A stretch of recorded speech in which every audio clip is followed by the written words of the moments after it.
KPM. Selamat pagi dan salam sejahtera. Kita berjumpa lagi dalam rancangan Minda Juara. Saya Aruna.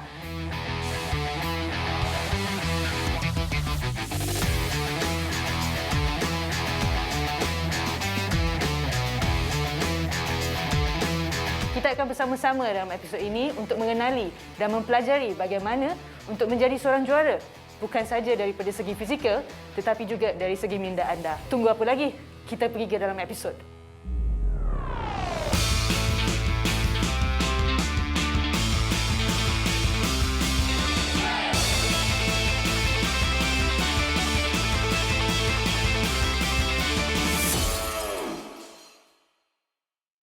So, tajuk hari ini adalah keyakinan diri, self-confident. Biasa kan kita dengar pasal self-confident ni, kalau adik-adik adalah atlet, pasti perkara ni akan terjadi pada adik-adik. Kalau contohnya dalam perlawanan, mesti akan kata, kenapa ya hari ni aku tak main best?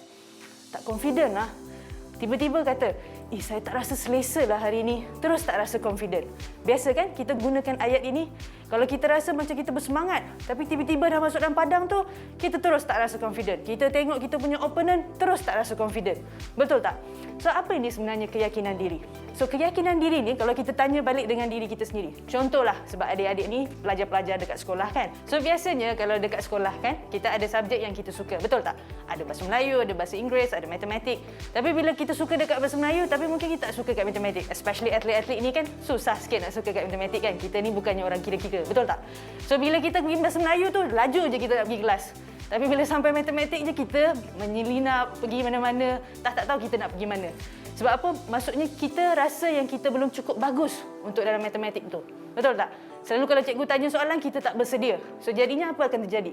Terus kita rasa kurang confident, dan bila kita kurang confident, kita takkan dapat melakukan yang terbaik. Betul tak adik-adik? So, maksud keyakinan diri ini adalah simple saja. Kita mengikut kemampuan kita untuk membuat sesuatu latihan atau tugasan dengan secara terbaik. Maksudnya apa yang awak boleh buat dalam aktiviti itu secara terbaik. Kalau awak boleh menyepak, itulah yang terbaik untuk anda boleh buat. Betul tak? Kalau anda boleh buat banana chip contohnya. Kalau macam saya boleh menjaring dengan terbaik. Maksudnya saya ada confident untuk saya menjaring. Even dengan tutup mata, saya masih boleh menjaring bola jaring itu dalam gol. Kalau contoh sesiapa yang boleh main volleyball, dia kalau kena spike pun dia masih lagi confident untuk nak defend. So, ini yang kita panggilkan confident. Maksudnya kita mampu membuatkan sesuatu dengan berjaya.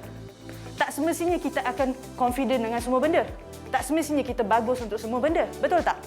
Dan kalau kita tahu, kalau kita ada high confident, maksudnya prestasi kita akan meninggi. Betul kan? Kalau kita ada low confident, hari itu kita rasa tak berapa nak bagus, kita nak pergi berlawan, technically kita tak akan dapat perform dengan yang terbaik. Kita tahu dekat depan gol tu macam itulah kita kena sepak. Tapi sebab kita dah tak ada confident, kita takut dengan pihak lawan kita, terus tak jadi nak sepak bola. Bola terus naik atas contohnya. Nampak tak adik-adik? Kenapa confident ni sangat penting?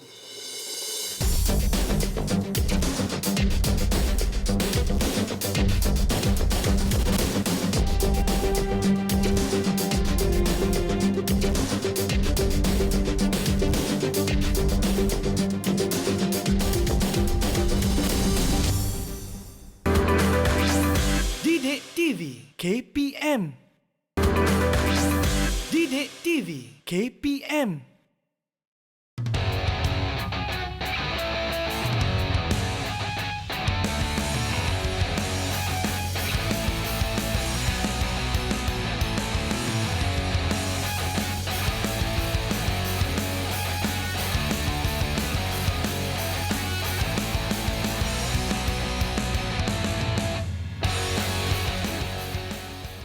Okey adik-adik, tadi kita dah tengok dah kenapa kita perlu ada self-confidence tu. Kenapa keyakinan diri itu sangat penting untuk dalam prestasi sukan. Betul tak?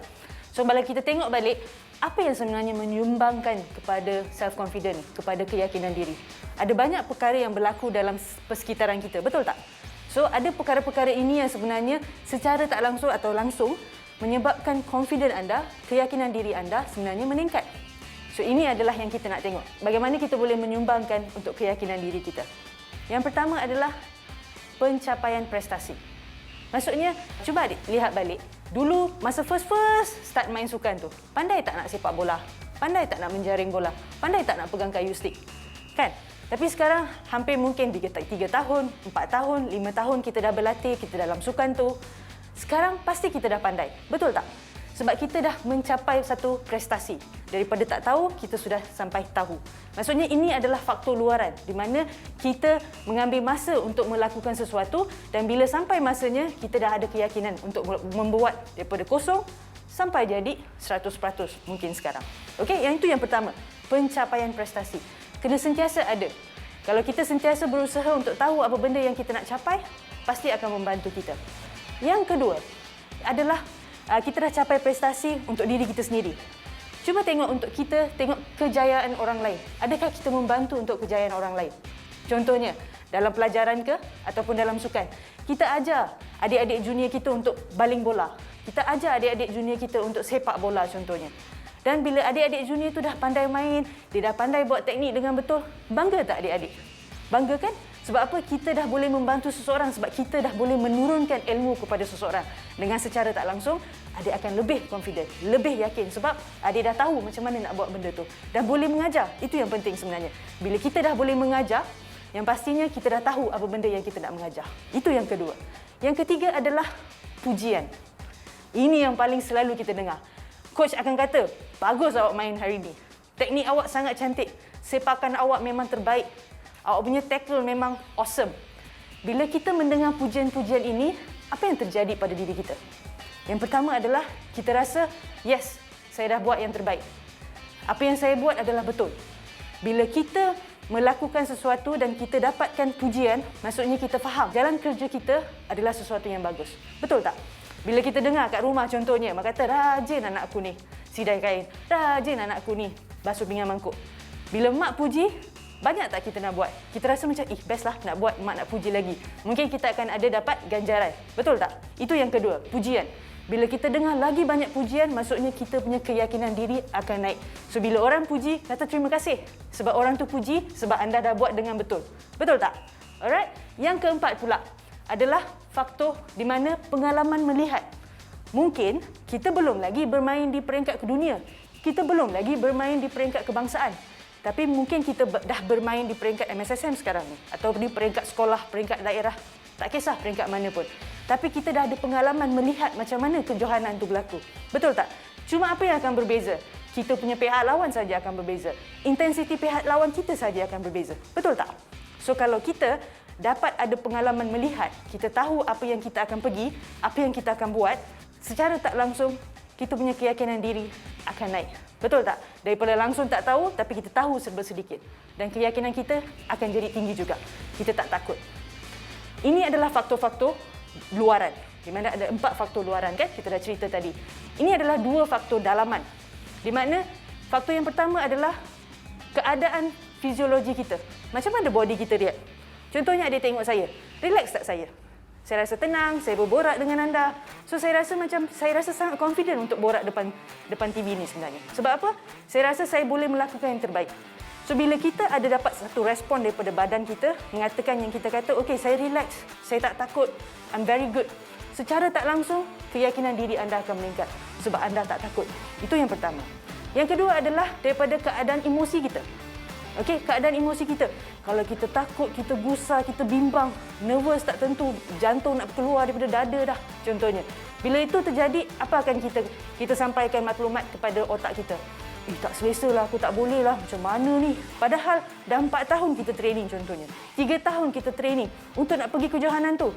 Kita nak pergi kejohanan MSSM. Pagi, petang, siang, malam kita dah training. Habis-habis, pulon dah. Tapi apa jadi? Bila kita sampai kat sana, kita rasa nervous. Kita rasa tak boleh nak buat. Dan automatically kita akan lupa segala benda yang kita belajar. Sebab apa? Perasaan dan fiziologi kita, emosi kita dah mengawal diri kita. Nak balik masuk dalam game, sekurang-kurangnya akan ambil masa 5 ke 6 minit untuk adik-adik nak settle. Lama kan? Rugi kan masa tu? So ini adalah 6 faktor yang kita kena lihat. Kalau adik-adik perasan daripada sekarang, orang puji saya lah, kata terima kasih. Aku dah pandai sebab aku dah biasa tengok perkara ni. Time-time ni lah adik akan gunakan untuk tengok YouTube. Sebab apa? Kita boleh ada banyak resources sekarang ni di mana kita boleh tengok macam mana pemain-pemain antarabangsa membuatkan sepakan tu, membuatkan penalti tu, sebab dia akan tunjuk macam mana nak buat teknik tu. Betul tak? So, gunakan masa ini untuk melihat dan mengambil pengalaman itu sebenarnya. So, ini adalah 6 faktor yang adik-adik kena ingat.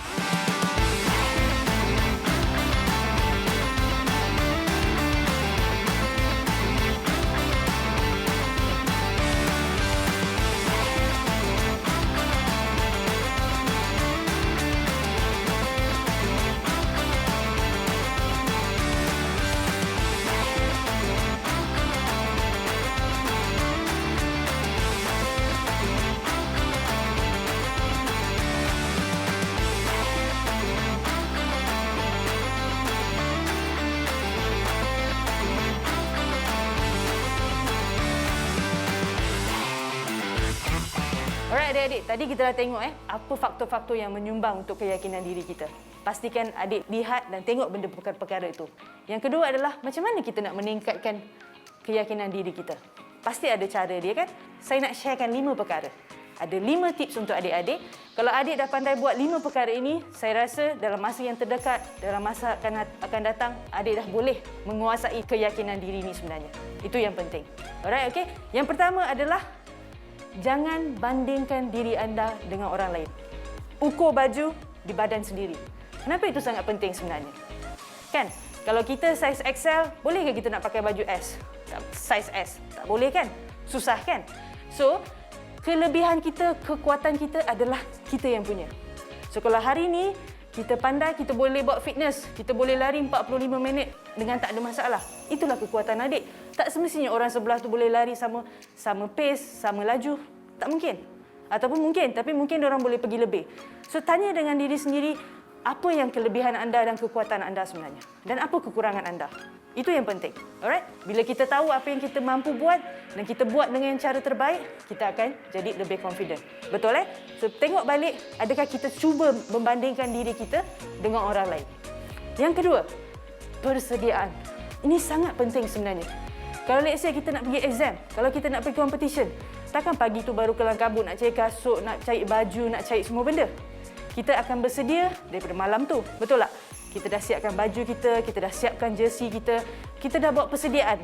Persediaan ni sangat penting. Contohnya kalau adik rasa 5 minit yang pertama masuk pertandingan, adik akan rasa bimbang, adik rasa belum settle down lagi. Maksudnya 5 minit yang pertama tu lah adik kena buat persediaan. Okey, saya masuk dalam gelanggang. Okey, saya tarik nafas. Okey, saya akan bersedia macam ni. So, bagi tahu diri sendiri apa yang perlu anda buat. Jangan hanya pergi dengan melulu tanpa persediaan. Bila tak ada persediaan, apa akan jadi? Kita akan jadi kurang berkeyakinan. Sebab apa? Tiba-tiba opponent akan datang dengan lebih laju contohnya. Kita tak bersedia. Okey? Itu yang kedua. Kena bersedia. Yang ketiga adalah fokus kepada yang positif. Kenapa sangat penting kita kena fokus kepada yang positif? Sebab kalau kita hanya asyik cakap pasal negatif je dengan diri kita, kau tak boleh, kau tu, kau ni, alright, asyik marahkan diri sendiri, kau tak layak dan sebagainya. Apa akan jadi dengan diri kita? Kita sendiri tak percaya pada diri kita sendiri. Sentiasa fokus kepada positif. Oh, aku dah boleh buat dah 50 kali hari ni. Bagus. Puji diri sendiri. Oh, saya dah boleh lari 45 minit dah hari ni. Bagus. Saya rasa puas. Saya dah boleh lari 2.4 hari ni. Very good. Maksudnya, fokus kepada yang positif. Bila kita sentiasa fokus kepada positif, maksudnya keyakinan diri kita pasti akan naik. Dan yang keempat adalah matlamat yang jelas. Adik mesti kena ada hala tuju. Kenapa nak buat aktiviti ni? Kenapa nak buat fitness ni? Kenapa nak buat benda tu? Mesti kena tahu. Kenapa nak buat aktiviti tu? Kenapa nak kena kuruskan badan? Adakah bersesuaian dengan sukan anda? Adakah saya nak naikkan berat badan saya? Adakah bersesuaian dengan sukan saya? Ini semua sangat penting. Matlamat kena jelas. Kalau tidak, tiba-tiba kurus, balik semula dekat sukan. Contohnya awak rugby. Badan kena sasa. Tapi balik-balik dah kurus. Muscle mass semua dah hilang. Kena langgar, melayang 20 km. Contohnya. Kan? Tak bersesuaian. So, matlamat kena jelas. Jangan pula awak yang jenis yang sprinter kena lari laju, tiba-tiba naik 20 kilo.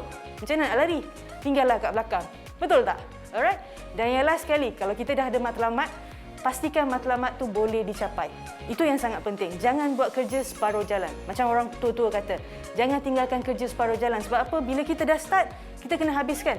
Baru kita ada satu kesinambungan, baru kita rasa puas. Okey, saya buat, saya boleh habiskan. Maksudnya baru kita akan ada keyakinan diri. So pastikan 5 perkara ni adik dah start buat daripada hari ini. Okey? Jangan bandingkan diri anda dengan orang lain. Pastikan anda buat persediaan. Yang ketiga adalah mesti kena fokus kepada yang positif. Yang keempat adalah matlamat yang jelas dan yang boleh dicapai. Okey adik-adik, ini 5 perkara mesti kena ingat.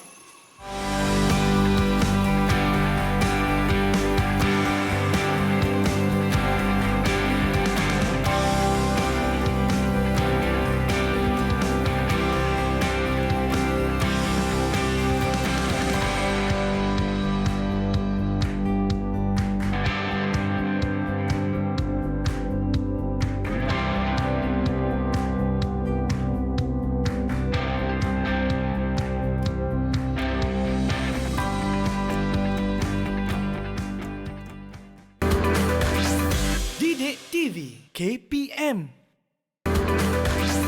Didik TV KPM. So kesimpulannya, adik-adik dah tahu kan macam mana apa yang faktor-faktor yang menyumbangkan untuk keyakinan diri, dan ada 5 perkara yang adik dah kena start buat. Okey? 5 perkara daripada mulai hari ini adik dah kena start buat supaya meningkatkan keyakinan diri. Yang pasti adik kena tahu, keyakinan diri ni bukannya magic. Okey? Dia tak akan terjadi secara tiba-tiba. Dia mengambil masa, sama macam kita ada duit dalam ATM. Betul tak? Ada berapa ringgit? RM20, RM50, RM100. Kalau saya ada RM20, boleh tak saya nak keluarkan RM50? Tak boleh kan? Kalau saya ada RM100, boleh tak saya nak keluarkan RM200? Ada tak kita pergi bank hari-hari? Tak kan? Kita akan pergi bila kita perlu. So bila kita menyimpan ni, seolah-olah kita akan menggunakannya pada hari dan ketika yang memerlukan. Sama juga dengan keyakinan diri, kita akan gunakan bila kita perlukan. Tapi sebelum tu kita kena start menyimpan. So, biasakan diri untuk mencabar diri adik-adik. Biasakan dengan perkara yang adik-adik tak biasa. Jangan takut, jangan lari. Sebab keyakinan diri ni akan datang dengan bila kita mencuba. Lagi banyak kita mencuba, lagi banyak kita gagal, lagi banyak yang kita belajar sebenarnya. So, ingat adik-adik, pastikan buat perkara-perkara ini supaya keyakinan diri anda naik. Dan selepas ni mungkin saya berharap yang adik-adik takkan lagi lah kata saya tak ada confident lah, saya tak bersedia dan sebagainya. So gunakan teknik-teknik ini untuk menaikkan semangat anda dan keyakinan diri anda. Okey adik-adik, kita dah tahu apa kesimpulan dan sebagainya. So ini adalah soalan kerja rumah untuk anda. Saya pasti anda akan ingin mencuba soalan ini dan cuba tanya dengan diri sendiri atau tuliskan 3 perkara atau aktiviti yang anda boleh lakukan dengan terbaik. Apa yang anda boleh lakukan dengan terbaik? Kemudian tuliskan kenapa anda dapat melakukan perkara ini atau aktiviti tersebut dengan terbaik. So jangan lupa untuk buat soalan ini kerana ini akan membantu untuk melihat sejauh mana kita dah pergi. Okey adik-adik, kita dah sampai ke penghujung episod hari ini. Saya berharap adik-adik dah belajar banyak perkara. Jangan lupa, keyakinan diri sangat penting. So pastikan adik membuat kerja-kerja rumah ini dan pastikan revise balik kerja-kerja ini supaya anda tahu kenapa keyakinan diri ini sangat penting. So itu sahaja untuk hari ini. Sehingga kita berjumpa di episod akan datang. Saya Aruna dan ini Minda Juara.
KPM.